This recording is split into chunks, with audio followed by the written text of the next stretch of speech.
Good part of today's students. I am Nozanin G, teacher at Bukhara State Pedagogical Institute.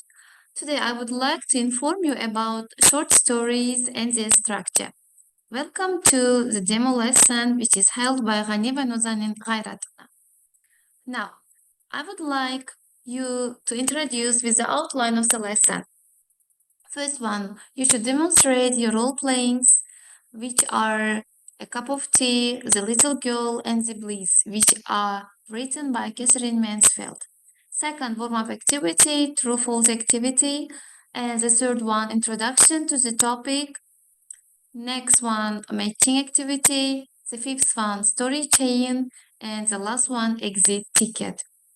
Here, you can see the picture of a cup of tea. The second one is The Little Girl. It is written by Catherine Mansfield. And the next one is The Bliss. Now your task is to make a role playing according to it. It was given you as a homework. Now, here I would like to introduce with the topic itself. There are three great kinds of poetic writing. Narrative, lyric, and dramatic. You should find is these answers are true or false. It is the first one. There are three great kinds of poetic writings: narrative, lyric, and dramatic. What's your answer? Okay, now let's see. Is it true or false?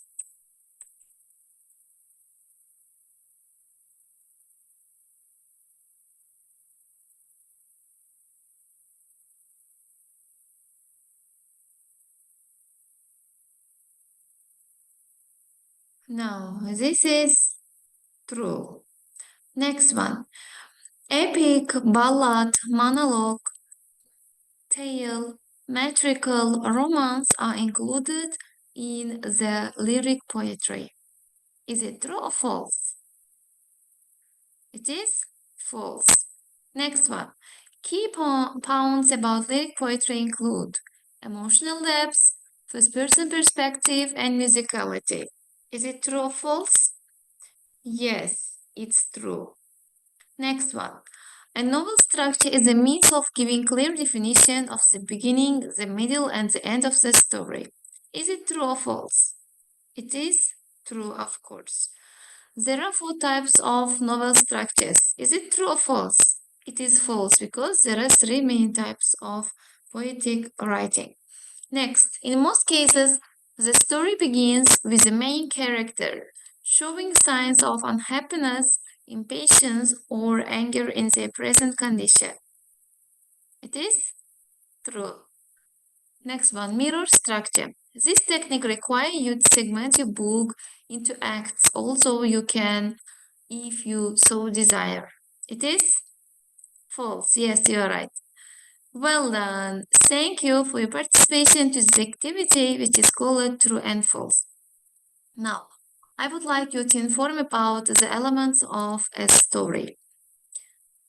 Now, elements of a story, they include setting, characters, plot, and conflict. The setting is the time and place a story takes place. Characters, the people, animals, or creatures in a story. Plot, the series of events they make up a story.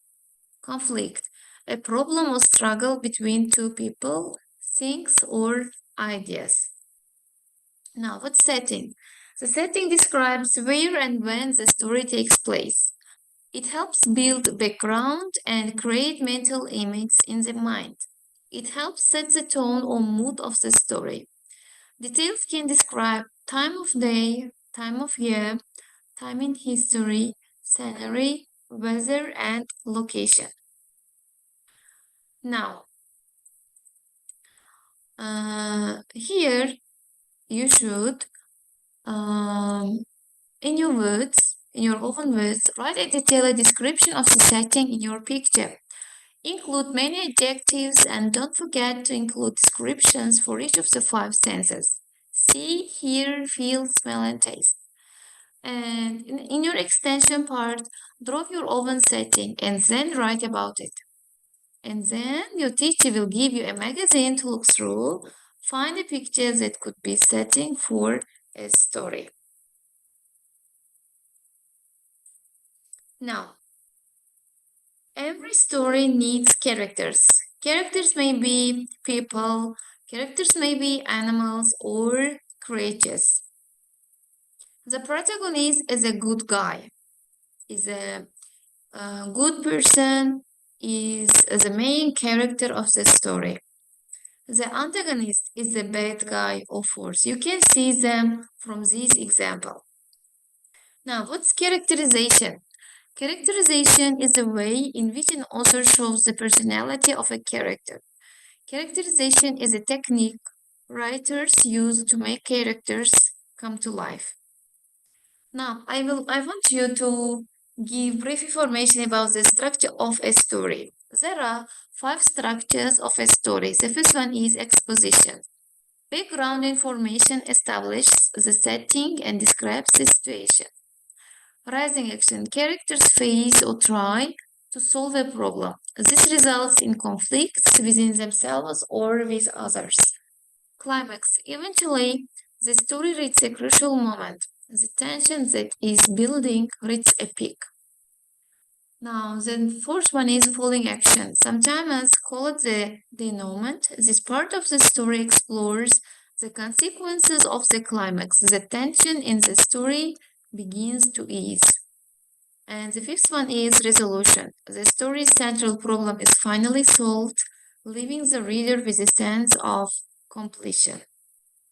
Now here, short story structure and 6 tips for a successful story. The first one, use your title.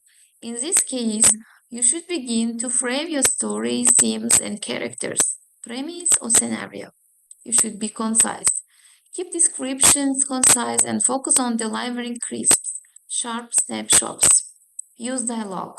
Dialogue will provide exposition, real character, and add momentum. And insight early. Limited space requires showing what sets the story in motion faster.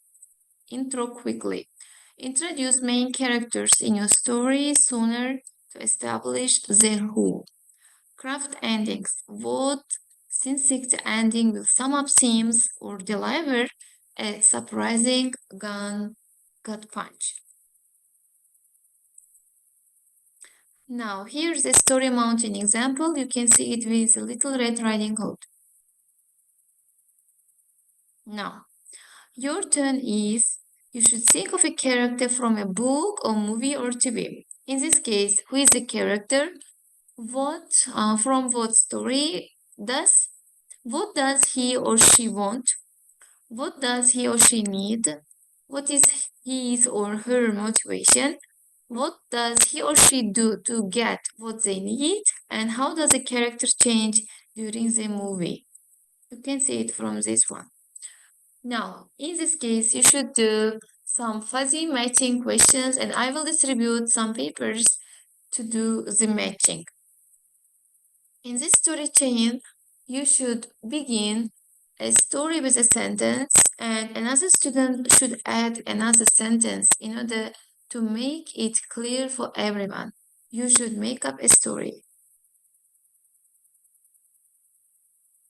At the end of the lesson, you are given some exit tickets. In order to get exit tickets, you should answer the questions of the teacher. And here are some questions. If you answer the questions they are given by the teacher, you are allowed to go out. I think all of them is clear for you. At the end of the lesson, I want you to write about how do I feel about the lesson. You should rate them from 1 to 5. This is all about my lesson. Thank you for your participation. Thank you for your paying attention to the lesson. Goodbye.